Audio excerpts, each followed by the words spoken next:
Now, I don't know about you guys, but I don't have £3,000 to £4,000 just sitting around that I could use to, say, buy a new PC.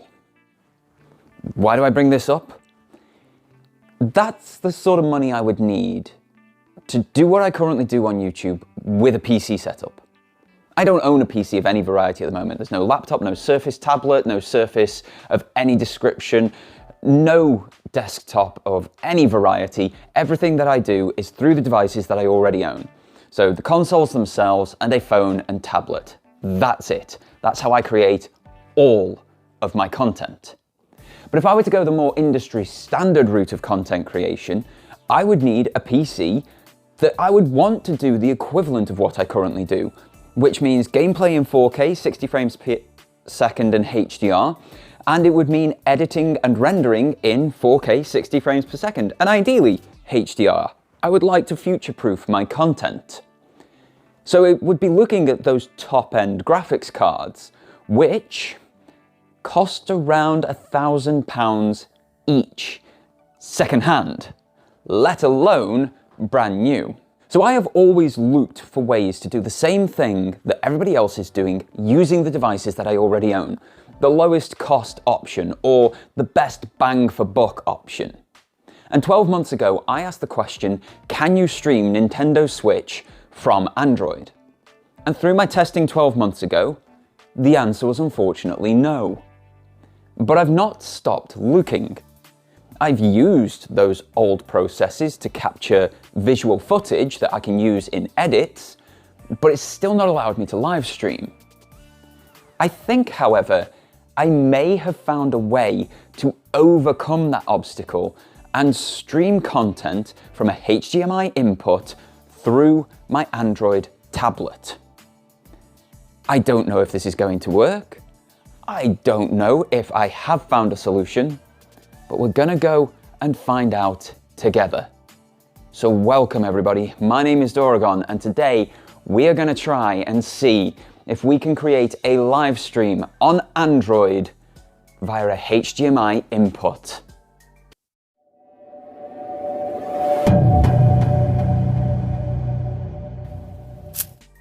So, how do I take a cable like this, connected to a console like this, and then connect that to a tablet like this? What you're going to need is quite simple. It's one little device. The one that I have, I picked up for £7. £7. It's quite cheap. It's about the same in US dollars if you're buying it from, say, Amazon or eBay, even places like AliExpress and co. Same sort of price wherever you look. And it is this. This is a UVC, USB, HDMI capture card. Now that's a lot of acronyms I've just thrown at you there. So let's quickly run through each one so that you know what they are. USB is the silver end of this capture card. It's what would go into your computer's USB port, or in this case, it's what's going to be going into the Android tablet so that I can get the HDMI input up on the screen.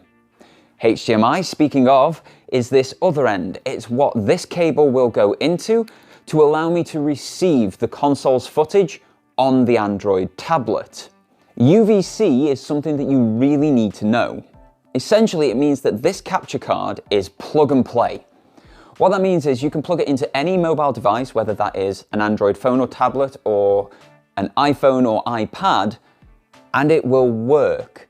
You need to make sure it is a UVC codecs capture card if you are planning to do this through mobile technology. It will not accept anything else, and if you're planning on using a microphone as well, that will also need to be plug and play UVC. This is my PlayStation 3 console. It's my PlayStation 3 Slim, and I have had it for many years at this point. It has no built-in recording software, no built-in live streaming software. It is simply a games console designed to only play games. Sitting next to it in front of the television is my Android tablet, which I am now going to hook up to the HDMI out from the PlayStation 3.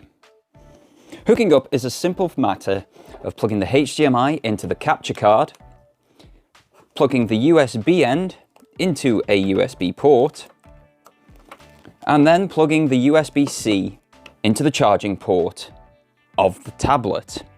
This USB extender has multiple different ports, including HDMI out if I so want, power delivery through, and SD card readers. This has been bought to assist with my content creation on multiple different occasions in multiple different ways. But it also means that I can plug directly into the USB-C port of the tablet for any form of input. So once plugged in, you're going to want a couple of additional applications to actually be able to use the microphone and the USB capture card. Now, in terms of the microphone, that should just be plug and play. You're hearing it right now. It's this microphone here. It's an EPOS B20. And it is a UVC mic, so plug it in and I can start recording with it. It's the same for the HDMI, but you're going to need applications that can actually accept video and audio from the HDMI input. And then you're going to want an application that can take all of this input, the microphone, the HDMI input, and put that out onto whatever streaming service you want. Now, in terms of streaming applications, there are many options on the market. I would personally recommend this one, Prism Live Studio.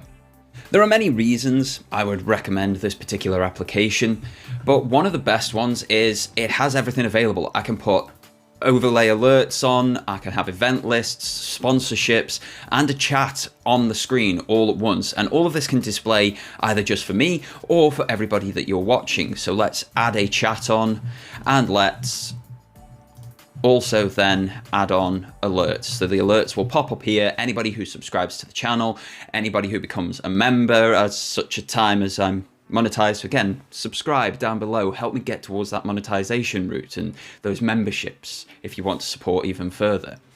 And then I can choose to either start a stream with a camera or the screen, and that'll allow me to live stream directly to wherever I want to, YouTube, Twitch, whatever the case may be. But then we're going to want the console input. In this instance, it's the PlayStation 3. So you turn the PlayStation on, and then what we're going to go to is this application that I've got on my home screen called USB Camera Pro. Now, this is a paid for application. It is £4.79 to pay for it, and it just removes all of the adverts and makes that experience a little bit smoother, which I prefer. There is a free version of it if you want to try it out first, though, before you put money down on it. And when you do that, it brings your PlayStation up. Now, let me just grab the controller here, turn that controller on so that I can control the PlayStation itself. This is a PlayStation 3, so as you can see, loads of things have been updated, loads of save data uploaded, patches downloaded for a bunch of other stuff. And this is the PlayStation 3 console displaying directly on my Android tablet. My Android tablet, using the built-in recording software, is recording this, displaying my face upon the screen and everything. And ideally, we want to be hearing music and what have you, and gameplay coming from this. So if I just pop over to here, now I can hear the menu clicks as we're going through. And if I go down to, should we say God of War, or shall we say, let's go proper PlayStation 3 title, shall we? So it's got Spec Ops: The Line, Need for Speed Most Wanted, loads of Jak and Daxter, a bit of Far Cry 3, Metal Gear Rising: Revengeance. This has got great music. I can hear the music on the menu screen right now. But how's about we see what a little bit of gameplay looks like with the mic in, with all the recording happening, and all of the good stuff that comes with that. Boom! Metal Gear Rising: Revengeance. Let's just go for a new game. Mostly because I can't remember anything I am doing in this title. And as you can see, we're getting cutscenes, getting cutscene audio. It's full 1080p. Like, it looks great on my actual tablet screen, which is, it's only 12 inches. And I know this isn't a high quality capture card, but it looks great. And now we're straight into gameplay. So the biggest thing I've noticed is there is literally no lag that I can see at all. If I just skip this cutscene and get straight back into the action, I'll show you what I mean. What? They have a Metal Gear? So we got a Metal Gear here, so I can charge through, do a bit of attacking here. But I am not noticing any lag at all. This is the sort of input I would expect on the PlayStation natively. A couple of design issues, maybe. Getting animation locked when you're in longer attacks, for example.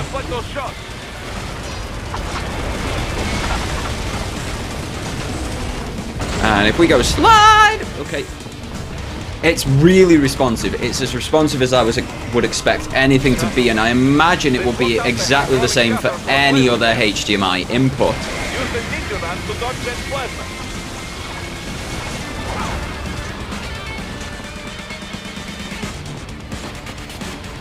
But yeah, really responsive, no lag of any description. It's not tearing, it's coming through nicely. I can hear everything, see everything. The input is fantastic. This would allow me to stream live to YouTube, live to Twitch and what have you, but it would also allow me to switch out. So for example, if we wanted to play something else, I could play that, press that PlayStation button and search for any other game on the console. We could go for, I don't know, what's in this games option here. Deus Ex Human Revolution. Great choice of game. We could jump into that. We could jump into Infamous Festival of Blood, and it won't break the stream. There won't be any changes in it, whereas streaming directly from the console, if I was to do that on the PlayStation 4 or 5, whenever I change game, it would then change stream. It would be a new stream. Alternatively, if I wanted to do off with this completely, I could go and turn off the system, pick up my mouse that is connected to this tablet, and then come in here and play any game that's natively on the device itself. Do I want to play Coromon, for example? We can set up a stream with that, and the stream doesn't end. Nothing changes. It's all coming through the Android device. I don't need to unplug anything. I don't need to replug anything. I could just change it up. And if I want to go full facecam using Prism Live Studio, I can do that one as well. And all the time there is a chat down this bottom left hand side where I don't need to have a second device up, second device open. I can just read it all on the stream itself, and there will be alerts appearing in the middle of the screen if there are any events that happen, any donations, any super chats, any memberships, subscriptions. It's all there on the device, and all of this from a £7 accessory. Now, there are a couple of things that need to be addressed about initially starting. You just saw me have everything plugged in and get going. That's not quite as easy as it is. The USB Camera Pro app can want to take all of the input, so you need to tell it what it can and cannot take. When you first open it with the capture card plugged in and the microphone plugged in, you'll see it asks to have access to each individual thing. Now this first one, this is the capture card that it's asking to have access to, so I can no problem say okay to that one. But then it wants access to the microphone as well. If I give the USB Camera Pro app access to the microphone, we won't then be able to hear it on the stream unless we are in the USB Camera Pro app. Generally not a problem, but if I want to go to, say, a big face cam in Prism Live Studio, it would prevent me from using this microphone in that regard. So I'm going to press cancel on this so that the microphone is just a general input on the device itself. And of course, input is from any HDMI input. It is not just from a PlayStation 3, for example. What I have plugged into it right now is a Chromecast with Google TV. This is a device that takes any dumb TV, plugs into a HDMI slot and turns it into a smart TV. So I can use this remote here and I can watch anything from Netflix, Prime Video, anything that I have bought in my library. I could watch The Matrix if I so fancied. But the great thing about the Chromecast with Google TV is it has access to a bunch of applications as well. Most of them are going to be television based, but you can also get things on here like GeForce Now. So if I start that up, I could start playing a game on this Google Chromecast with Google TV, take a controller that's already connected to it, and I can start playing on GeForce Now if I've got that set up on there. If I want to set up Boosteroid, Xbox, Cloud Gaming, I could play all of these on here, no problem. If you were streaming this and you got into a game, you'd be able to stream GeForce Now. You'd be able to go back to your home screen, for example, jump into the likes of YouTube, watch your own content, react to game trailers, movie trailers, whatever the case may be. It's all in here. But as you can see, there's plenty of options in here. If you wanted to do watch-along content, carefully, of course, you have to go by fair usage. You can't just sit there watching it. That would definitely get you demonetized and probably copyright striked. You could watch YouTube videos, trailers, do reactions to those for new games that you're excited about, new shows that you're excited about, things like this, like The Last of Us. Oh wow, there's sound coming out. I didn't realize this trailer had sound. Interesting. So yeah, there's plenty of options. But of course, if you want to switch it to something else, if, say, the game doesn't load, like in the case that we've had today, you could just change the HDMI input, for example. As I say, any input is open to you as long as it's got a HDMI out. So I can use the PlayStation TV. This gives me a Vita-like experience on a television. This is, as you can see, Minecraft, the PlayStation Vita edition. This is a console that couldn't do a lot previously. There's so much it couldn't do. So much that I couldn't do with it, even though I appreciate what it's capable of. And here I am, playing Minecraft on the PlayStation Vita, and recording that content. This is a big thing, recording that content.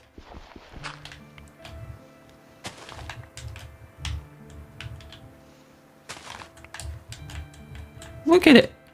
I mean, it's Minecraft. It doesn't look much better. Well, it looks a lot. Wow.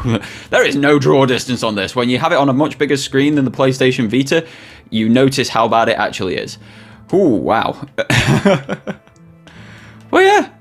I could play old consoles that I've never been able to get content from before. Just like this. Ooh, trophy. I'll take the trophy. Have I not played this on this system before? So there you have it. Minecraft. Running on the PlayStation Vita. For example, we're now on the Switch home screen, and if I wanted to, I could jump straight into Unlimited World Red, a One Piece game, and go for the main story. Why not? Let's just get a bit of gameplay going here. But this is what the whole thing was about. It was about getting Nintendo Switch content out there for people, seeing how it worked. And here we are. We've got intro cutscenes, we've got gameplay going on. This is Nintendo Switch and a facecam and everything else all working on an Android tablet.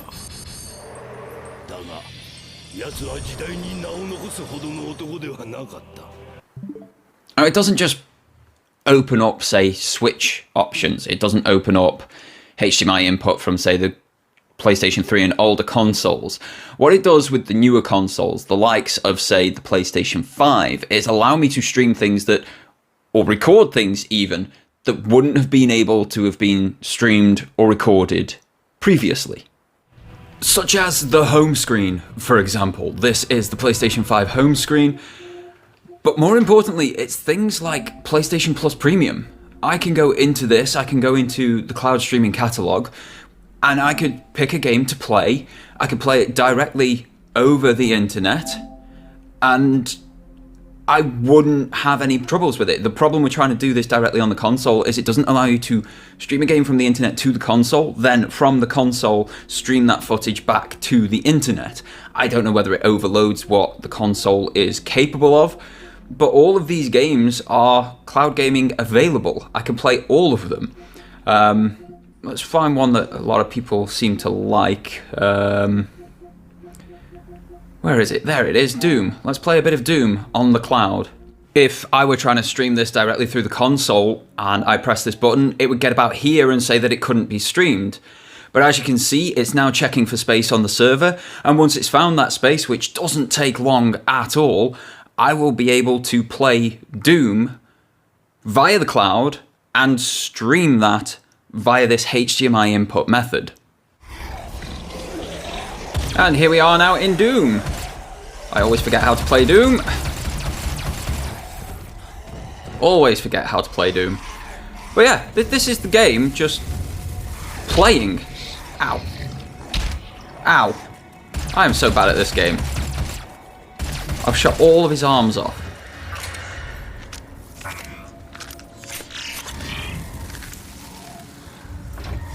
There's no input lag, there's no issues with what I'm doing. The game is just running and running fairly smoothly, which is great. The best part for me, personally, is I'll be able to capture all of the trophies and such. I know that sounds utterly stupid, but it's part of it for me. Press R3, there we go.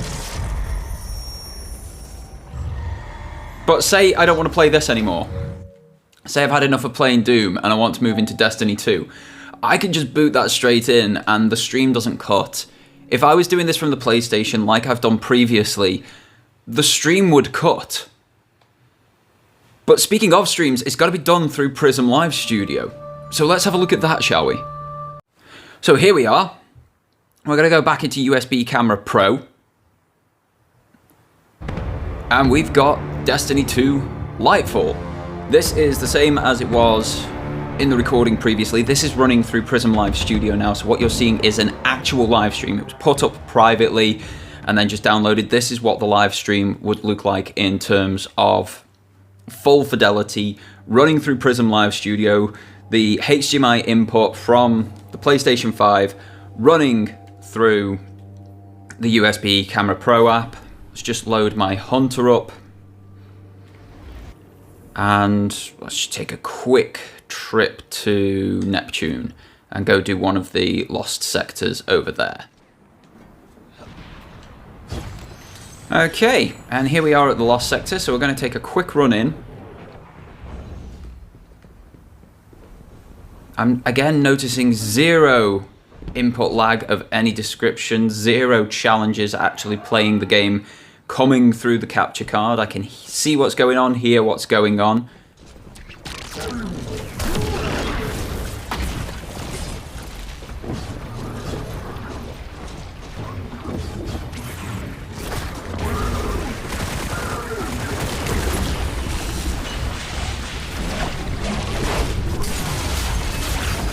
Ah, stuck in the corner, stuck in the corner. Right, let's see if I can't.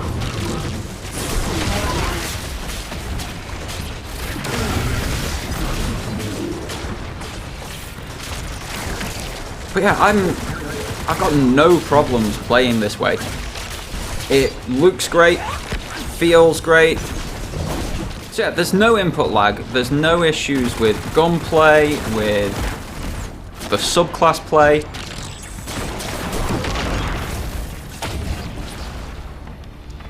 Just works. And then when I'm bored of it, or want to play something else, I could just press that PlayStation button and switch into a different game. Bit of God of War 3, why not? Tired of God of War 3? We could go to a bit of Temtem, why not? We can switch around, we can mix it up. But it's that whole cloud gaming, it's the whole streaming like this.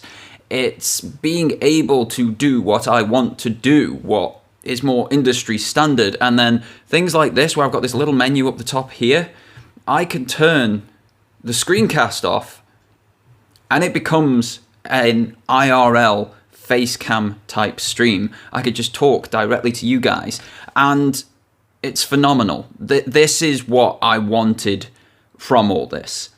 There are many, many good things, but as Pastor Me is going to tell you in a second, there's pros and cons. Now, of course, there are pros and there are cons to this way of doing things. A huge pro is the cheap way of doing it. You're using devices you already own. It can work on this phone, for example. Download those two apps and you are streaming to YouTube or Twitch immediately. The fact that a £7 accessory allows that input and allows me to switch between games, switch between content, even switch between platforms by just plugging and unplugging a HDMI input into it is amazing. It allows me to then add things like cloud gaming on PlayStation into my rotation of content, because you can't normally do that on the console itself. But the expense does start to build, don't get me wrong here, and that is a bit of a negative. It's £7, $7, 7 generally of your local currency from every listing I've seen to get that HDMI capture card, which you then need to plug into the charging port of your device. As you can see, this is not a USB-C connection, this is a USB-A connection. And what that means is you're then going to need another adapter. Now you can go for the one that I've used in this video, for example. Because this thing is multi-purpose, I find it incredibly useful and worth the money. It was about £30 for me. It's got this lovely long cable so I can bend it around, put it in all sorts of weird and wonderful positions. I can get my SD card in here, it can plug into the PlayStation and work and pull content directly off that. It can plug into the Nintendo Switch and work and pull content directly off that. It's got 2 USB ports, a Thunderbolt port, and a power delivery, so I can keep the tablet, the phone, whatever, charged up using this. And that's a great investment for me, for the content that I'm creating. But for someone starting out, that's a huge outlay. If they're not willing to go and buy a computer, are they going to be willing to buy something that's very computer-centric for what they're trying to do? Now, of course, you can go for the cheap option as well. So you've got your £7 capture card and you've got your £2 adapter. It's just got a USB-A input and a USB-C output. So you pop those two together and that can plug in. But that's then £9 rather than £7 to get that content coming through onto the Android tablet. And with that method, you can't then plug an additional microphone in as well. So there are definitely challenges to this process. But if you compare that to what I was able to do before I began this video, I wasn't able to take Nintendo Switch content, PlayStation 3 content, Xbox 360 content, Nintendo 64 content with a HDMI adapter, whatever the case may be, any HDMI input, I was not able to take that and stream it directly to YouTube, Twitch, Trovo, wherever else you may want to live stream, because I didn't have a PC. I didn't have the means to get that footage onto another device that would then stream it to the internet and what have you. Now, I can do it with my phone. I can do it with my tablet, with a little accessory and a bunch of kit I already had, but in the grand scheme of things, is very easy and cheap to pick up and use. While editing this video, there has been another scenario that has cropped up that this situation can really work well for. And it's for those people with a low-powered computer or laptop. For example, if you've got a laptop that can play a game or it can stream, but it can't do both, this scenario of taking a £7 HDMI capture card and plugging it into your phone would allow you to play the game on your laptop and just screen capture a HDMI out to stream that to your favorite streaming platform. Or the same can be for a low-powered PC, that HDMI out, plug it into your phone and utilize your phone's screen capture to broadcast that to the world. It's quite a positive situation to have for a lot of people in difficult situations, and it saves massively upgrading the hardware that you've already got at huge expense. So to answer my question from 12 months ago and expand it a bit, can you live stream HDMI input from Android to your favorite streaming platform? As of today, with USB Camera Pro and Prism Live Studio, yes, you can. Incredibly well. And if you want to know more about Prism Live Studio, well, check out this video here. And until next time, guys, thank you so much for your time. Have yourselves a fantastic day and take care.